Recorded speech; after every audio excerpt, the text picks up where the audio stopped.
இப்போ ஒரு குயிக்காக ஒருத்தவங்க டிரான்ஸ்பிளான்ட் முடிக்கிறது இம்பார்ட்டண்ட்டா? எதை வச்சு டைம் நம்ம சொல்லுவோம்? நீங்கள் என்னெல்லாம் டிஃபிகல்ட்டிஸ் ஃபேஸ் பண்ணுவீங்க? ஸோ டிரான்ஸ்பிளான்ட் யூனிட்டுக்கு போனதுனால கட்டி போட்டு டிரான்ஸ்பிளான்ட் பண்ணுவாங்கன்னு நினைக்கிறதெல்லாம் சரியே இல்லை. எங்களால் முடிஞ்ச மட்டும் டிரான்ஸ்பிளான்ட்டை தள்ளி போட தான் பார்ப்போம். டிரான்ஸ்பிளான்ட் பண்ணால் அவ்வளோதான், 2 வீக்ஸில் வீட்டுக்கு போயிடலாம், நான் நார்மலாக இருக்கலாம் அப்படின்னு நினைக்கிறாங்க. பட் போகலாம், பண்ணலாம். But that depends upon how you are preoperatively. Patient தூங்கினாலோ, மூழ்கிட்டு இருந்தாலோ, உக்காந்தாலோ, நடந்தாலோ, இல்லை ஒன்றுமே பண்ணாமல் பெட்டில் படுத்திருந்தாலும் எல்லா புது உறுப்பும் இயங்கும். லங்கு மட்டும் அப்படி இல்லை. பேஷண்ட் மூச்சு விடணும். என்னெல்லாம் காம்ப்ளிகேஷன்ஸ் ஃபேஸ் பண்ணுவீங்க சார் இன்ட்ரா ஆப்ரேட்டிவாக? அதாவது ஒரு டிரான்ஸ்பிளான்ட் பண்ணும்போது நீங்கள் என்னெல்லாம் காம்ப்ளிகேஷன் ஃபேஸ் பண்ணுவீங்க ரெகுலராக?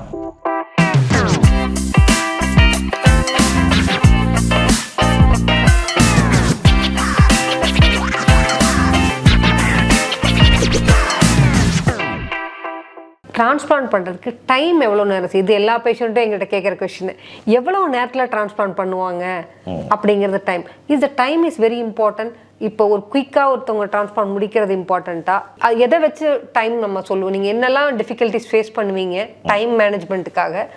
அதை பற்றி சொல்லுங்கள் சார். தி மோஸ்ட் இம்பார்ட்டன்ட் ஜென்ரலாகவே ஒரு அறுவை சிகிச்சைன்னு என்று சொன்னால் எவ்வளவுக்கு அவ்வளவு கம்மியாக இருக்கோ அது நல்லது. Compared to a prolong surgery, a quick surgery, but the quickness should not be at the expense of the quality of surgery.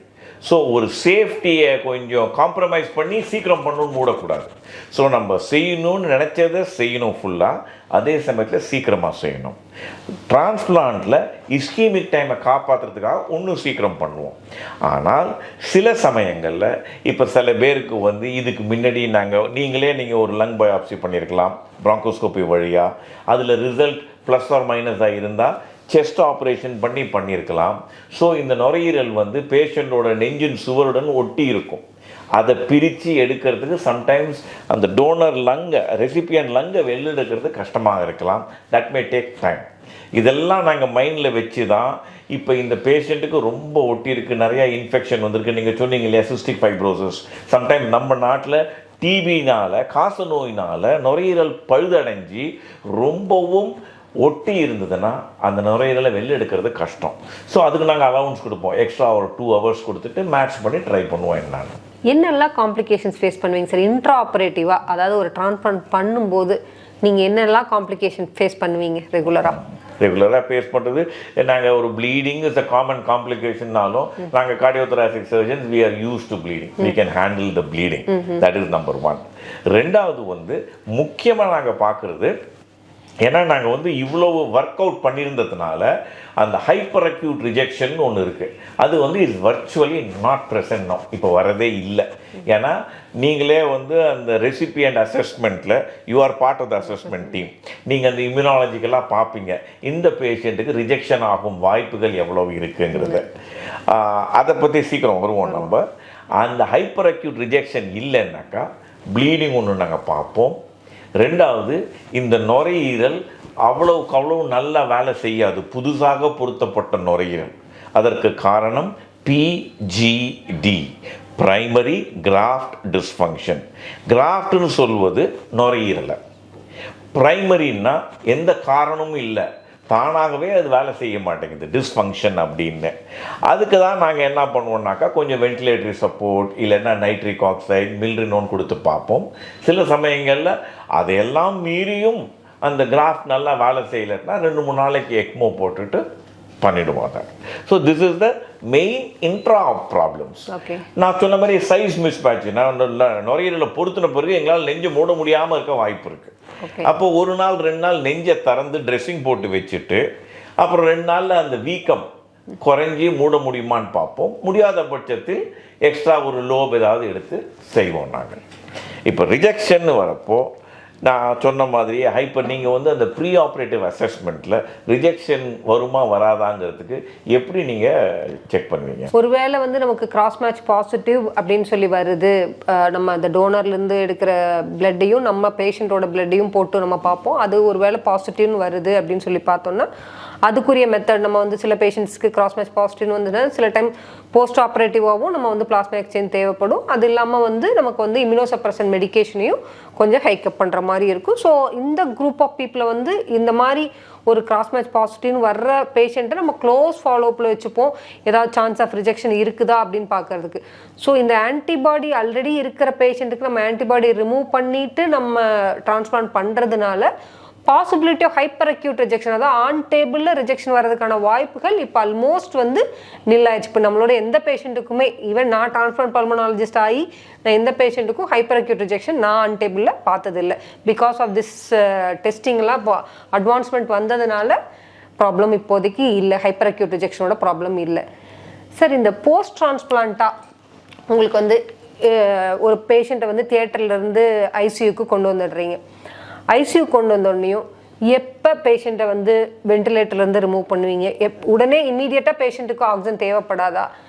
Ventilator எவ்வளோ நாள் பேஷண்ட் இருக்கிற மாதிரி இருக்கும், ஆக்சிஜன் எவ்வளோ நாள் பேஷண்ட்டுக்கு தேவைப்படுற மாதிரி இருக்கும்? இது வந்து எதை பொறுத்து நம்ம வந்து டிசைட் பண்ணுறோம்? 280-300 டிரான்ஸ்பிளான்ட் பண்ணியிருக்கோம். அதில் பார்த்தீங்கன்னாக்கா ஒரு 30-40% ஆப்ரேஷன் ஆகி ஐசியூ வந்தவுடனே இந்த மயக்கத்தை குறைச்சி முழிச்சுக்கிட்ட பிறகு ஒரு 24 மணி நேரத்துக்குள்ளேயே வென்டிலேட்டர்லேருந்து எடுத்துருவோம் அவங்கள. இருந்தாலும் ஒரு பாதிக்கு பாதி கொஞ்சம் வென்டிலேட்டர் சிறிது நேரம் தேவைப்படுது. அது ஏன்னாக்கா இவங்கெல்லாம் கொஞ்சம் இன்னும் வீக்காக இருந்திருக்காங்க, மசில்ஸ் மெயினாக வீக்காக இருக்கிறதுனால சுயமாக மூச்சு விட முடியல, வென்டிலேட்டர்னால மூச்சு விடுறாங்க. இருப்பினும் மேக்ஸிமம் நாங்கள் ட்ரை பண்ணி எவ்வளோக்கு சீக்கிரமாக வென்டிலேட்டர்லேருந்து எடுக்க முடியுமோ எடுக்க ட்ரை பண்ணுறோம். சில பேருக்கு ரொம்ப நாள் ஆயிடுச்சுன்னாக்கா ஒரு 7 நாளைக்கு மேலே இருந்ததுன்னாக்கா கழுத்தில் ஒரு துவாரம் போட்டு ட்ரக்கியாஸ்டமின்னு சொல்லுவோம், அதில் வென்டிலேட்டர் போட்டு சீக்கிரமாக அதை விட்டு வெளில எடுக்கிறதுக்கு. இது ஒரு மெயின் ரீசன். நல்லா மூச்சு விட முடியுதுன்னா வென்டிலேட்டர் எடுத்துருவோம், இல்லைன்னா வென்டிலேட்டர் எடுக்க ட்ரை பண்ணுவோம். பெட்லேருந்து உட்கார வச்சு நடக்க வச்சு எல்லாம் நம்ம பிளான் படி போச்சுன்னாக்கா ஒரு 4-5 நாளுக்குள்ளேயே ஐசியூலேருந்து வார்டுக்கு ஷிஃப்ட் பண்ணுவோம்.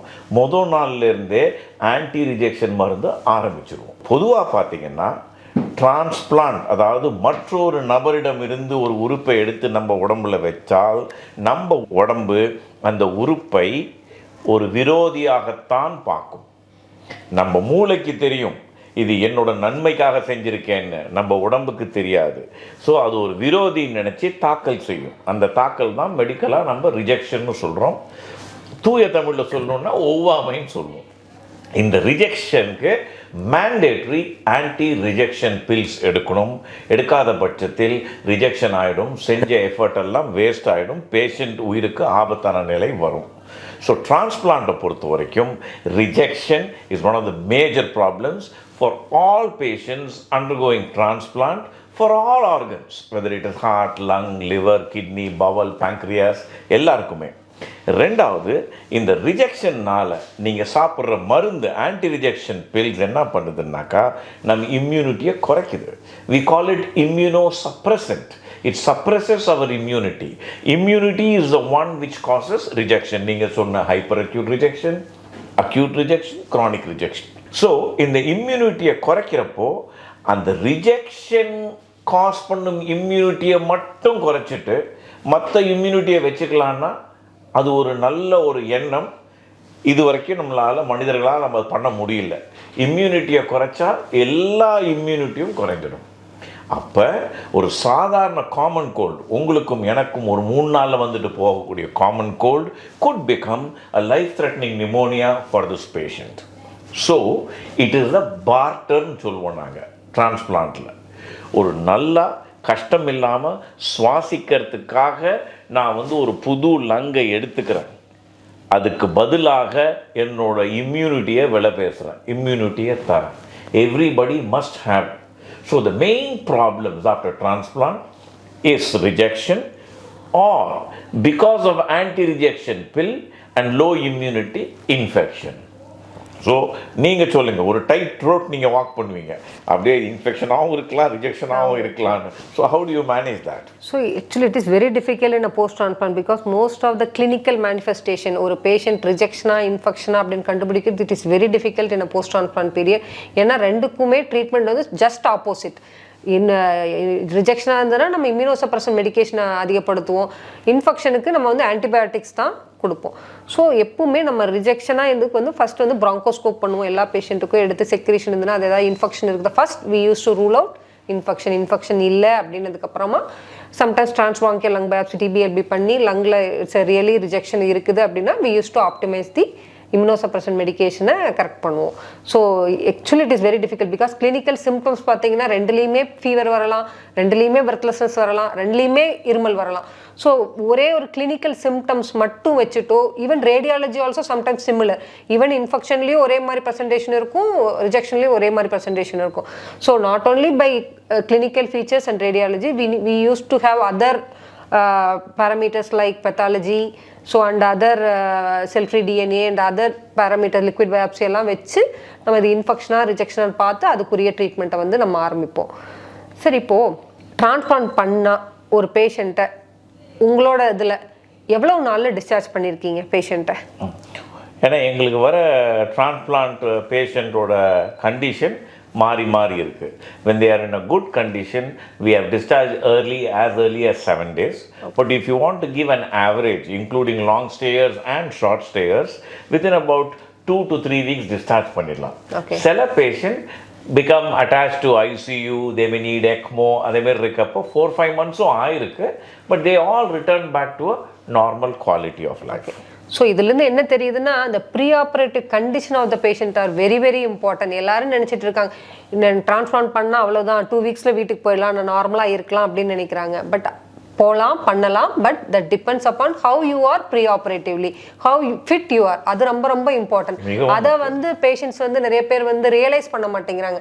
அவ்வளோதான் டிரான்ஸ்பிளான்ட் பண்ணியாச்சு, இன்னையிலேருந்து ஆக்சிஜன் இல்லாமல் இருந்துக்கலாம் அப்படின்னு சொல்லி நினைக்கிறாங்க. ஸோ நீங்கள் சொன்ன மாதிரி டிரான்ஸ்பிளான்ட்னா you are transplanting only the lungs, மசிலை நம்மளால டிரான்ஸ்பிளான்ட் பண்ண முடியாது. ஸோ வந்து நான் சொல்ல வேண்டியது என்னென்னா ஏர்லி ரெஃபரல், ஏர்லியராக ஒரு டிசீஸ் இப்போ வந்து எனக்கு ஒரு பேஷண்ட் வராங்க, ஒரு 2 லிட்டர் ஆக்சிஜன் போயிட்டாங்க, even though they are walking good, they are able to do all activities with the help of oxygen, please come for an evaluation, come to the list. So அவங்களோட muscle power நல்லா இருக்கும்போதே நம்ம ஒரு transplant பண்ணும்போது outcome நல்லா கொடுக்க முடியும். ஆனால் அதுவே வந்து இல்லை இந்தியன் செட்டிங்கில் மோஸ்ட் ஆஃப் த பேஷண்ட் நம்மளோட பேஷண்ட்லேயே ஒரு குரூப் ஆஃப் பேஷண்ட், அதாவது we are able to send patient to home, அதாவது ஒரு 2 வீக்ஸில் டிஸ்சார்ஜ் பண்ணுறது ஒரு 50 to 60%. மீதி other 40% they are long stayers. Because why? Because they are coming to the hospital for the evaluation itself. It's a later stage.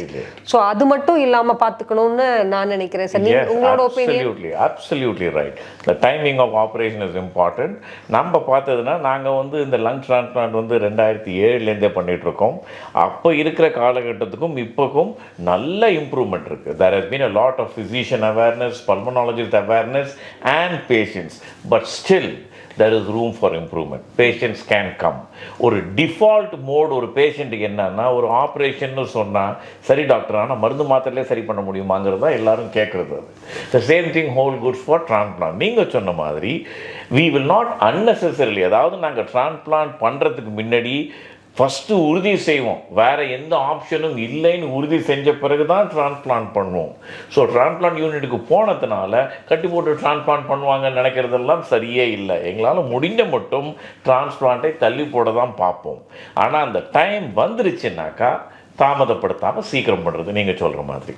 Sir, இந்த airway complication, இந்த post transplant பண்ணிடுறோம், பண்ணதுக்கப்புறமா இந்த மூச்சுக்குழாயில் பிரச்சனை வருமா சார்? அவ்வளோதானே, டிரான்ஸ்பிளான்ட் பண்ணி டிஸ்சார்ஜ் பண்ணிட்டோம், அவ்வளோதான், நார்மலாக இருப்பாங்களா பேஷண்ட்டு? S, good question. இது வந்து நான் இப்போ இந்த ஏர்வே பற்றி சொல்கிறேன். அதுக்கு முன்னாடி ஒரு சின்ன இது, மற்ற உறுப்புகளை விட லங் டிரான்ஸ்பிளான்ட் வித்தியாசமானது. இப்போ ஹார்ட், லிவர், கிட்னி, இன்டெஸ்டைன் எல்லா உறுப்புமே உடம்புக்கு உள்ளே இருக்கு. உடம்புக்கும் வெளியில் இருக்கிற என்வாயர்மெண்ட்டுக்கும் கனெக்ஷன் இல்லை. ஆனால் நுரையீரல் நீங்கள் சுவாசித்து வெளில விடுற காற்றை தான் நான் சுவாசிக்கிறேன். So lung transplant is more open to infection. ஒன்று. ரெண்டாவது, எல்லா உறுப்பும் ஹார்ட், லங், லிவர், கிட்னி எல்லாமே சர்ஜன் அந்த கடைசி முடிச்ச போட்ட பிறகு இயங்க ஆரம்பிக்கும். இப்போ கிட்னி டிரான்ஸ்பிளான்ட்டில் அந்த கனெக்ஷனை அந்த ஆர்டரியை டைப் பண்ண பிறகு நீங்கள் பார்த்தீங்கன்னா ஒரு சொட்டு சிறுநீர் வரும் இம்மிடியட்லி. Every organ. ஸோ இந்த ஆர்கன்ஸ் எல்லாம் பேஷண்ட் தூங்கினாலோ, மூழ்கிட்டு இருந்தாலோ, உக்காந்தாலோ, நடந்தாலோ, இல்லை ஒன்றுமே பண்ணாமல் பெட்டில் படுத்திருந்தாலும் எல்லா புது உறுப்பும் இயங்கும். லங்கு மட்டும் அப்படி இல்லை. பேஷண்ட் மூச்சு விடணும். லங்கு நல்லா வேலை செய்யும். ஆனால் எப்போ வேலை செய்யும்? அதுக்கு செலுத்தப்பட்ட காற்று கிடைத்தால் ஆக்சிஜனை எடுக்கும், கார்பன் டை ஆக்சைடை வெளில விடும். ஆனால் லங்குக்குள்ளே செலுத்துவது யாரு? தசைகள்.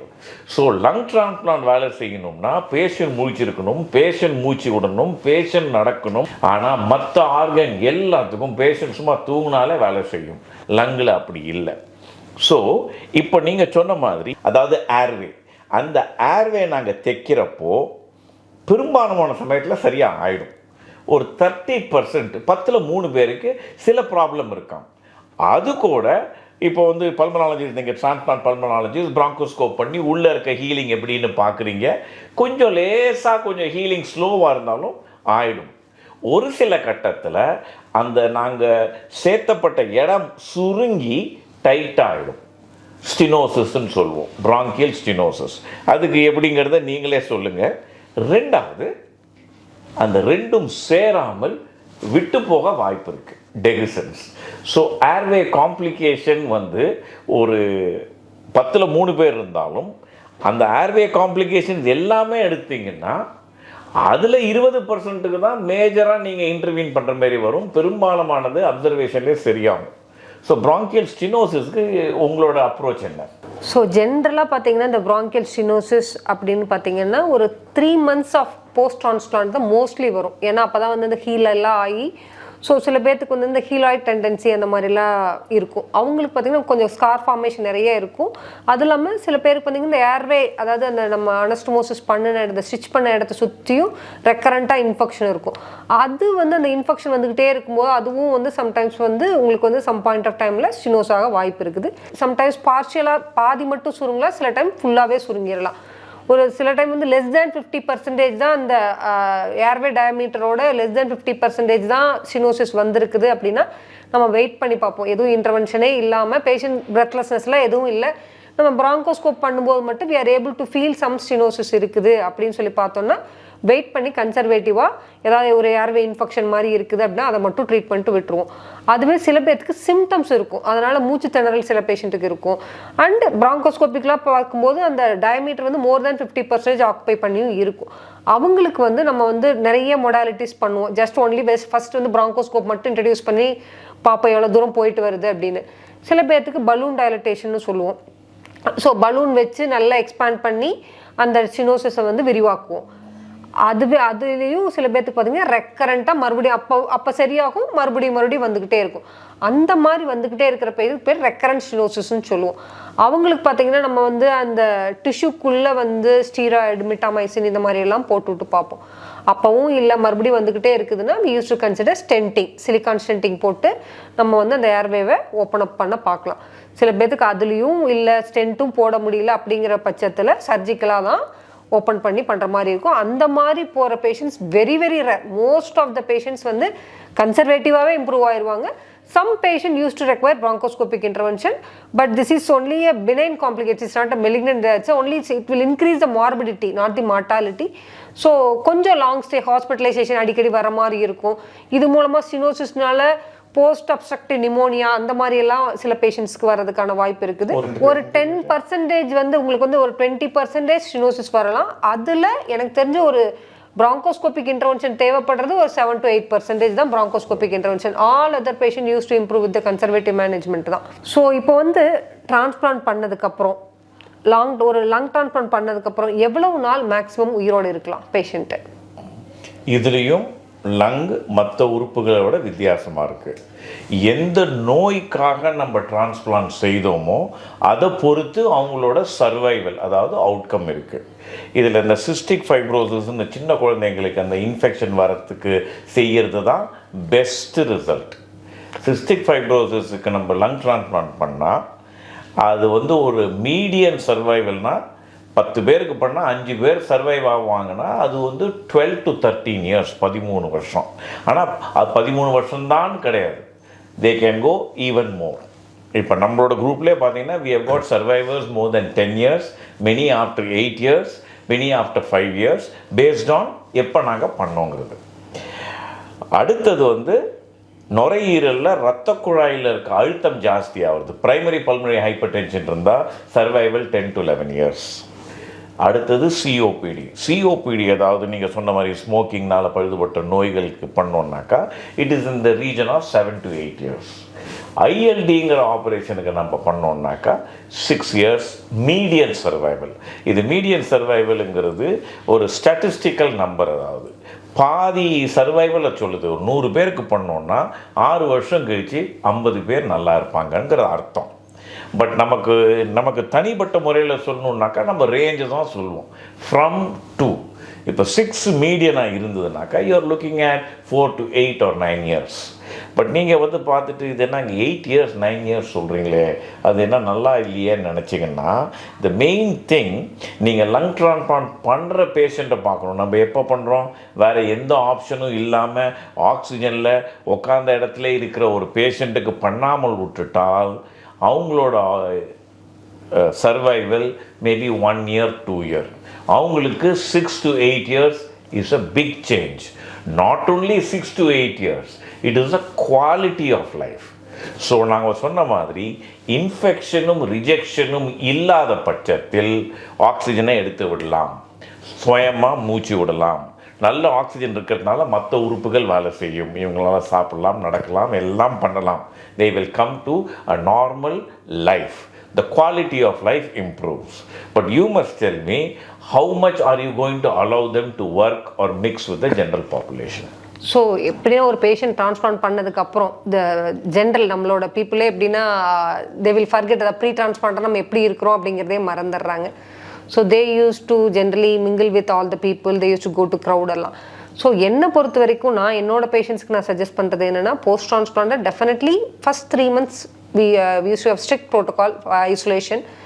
So after 3 months to 1 year I used to give some relaxation, but after 1 year they can go for and work with the help of mask. Always they need to be protective. I mean the 6 feet distance, like COVID isolation. So you have to wear a mask. Always don't go to the crowd. If you need to go to the crowd, be protective and proper vaccination. This and all very very important in a post transplant period. So அதுதான் வந்து உங்களுக்கு இந்த மாதிரி ஒரு ரெக்கரண்ட்டாக ஒருத்தவங்களுக்கு ஒரு crowded ஏரியாலெல்லாம் போய் உங்களுக்கு ரெக்கரண்ட் இன்ஃபெக்ஷன் வந்துச்சுன்னா, அதனால தான் உங்களுக்கு வந்து மெயினாக பார்த்தீங்கன்னா அப்போ ஒரு இன்ஃபெக்ஷன்லாம் வரும்போது அதனால் ஒரு க்ரானிக் ரிஜெக்ஷன் ஸ்டேட்டாக ஆரம்பிக்கும். அதனால் வந்து உங்களுக்கு லாங் டேர்ம் அவுட்கம் வந்து குறைய ஆரம்பிச்சிடும். ஸோ நமக்கு லாங் டேர்ம் அவுட்கம் நீங்கள் சொன்னது மாதிரி ஒரு 4 to 8 years வந்து நம்ம வந்து ஒரு சர்வைவல் இருக்கும் அப்படின்னு சொன்னாலும், என்னோட கணிப்புப்படி பேஷண்ட் நம்ம சொல்கிற எல்லாத்தையும் கரெக்டாக ஃபாலோ பண்ணுறாங்க அப்படின்னா I think we can gives outcome more than 10 years, more than 20 years also, if they are following all our orders like proper medication, proper vaccination, proper isolation protocol. இதெல்லாம் ஃபாலோ பண்ணுனாங்க அப்படின்னா we can give a very good outcome even in a lung transplant. Yes, in other words, நீங்கள் சொல்கிறத பார்த்தீங்கன்னா precautions is very important. Avoidance of crowd for the reasons I explained. Lung வந்து it shares the air that we breathe. So risk of infection is high. இதை நம்ம கேர்ஃபுல்லாக இருந்தால் we can prolong it. By the same token, lung transplant பண்ணதுனாலும் ஒரு ரூமில் பூட்டி வச்சு அடைக்கிற மாதிரி கிடையாது. If we are sensible, கேர்ஃபுல்லாக இருந்தால் we can have a good quality and an enhanced quality of life. What is the strength of Kauvery Hospital Lung Transplant team? Yeah, it is a robust team consisting of seasoned, accomplished, experienced surgeons and pulmonologists, transplant pulmonologists with over decades of experience in lung transplant and looking after lung transplant. More importantly, it is just not only the clinical staff.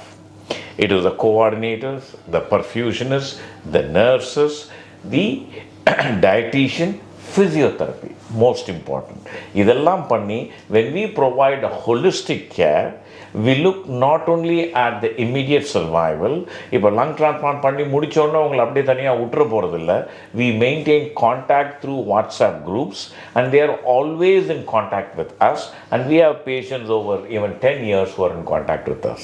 So I think that is the biggest strength of our patients. It is not only in doing the operation, it is also looking after the patients and the outcome after lung transplant. Well, I'm sure you'll agree, Dr. Selvi, it has been an insightful and an interesting discussion in the நுரையீரல் பாதிக்கப்படும் நோய்கள், அது மிகவும் பழுதடைந்தால் நமக்கு செய்ய வேண்டிய சிகிச்சைகள், lung transplant பற்றி பேசினது. We have explored a fair amount of subject in this matter.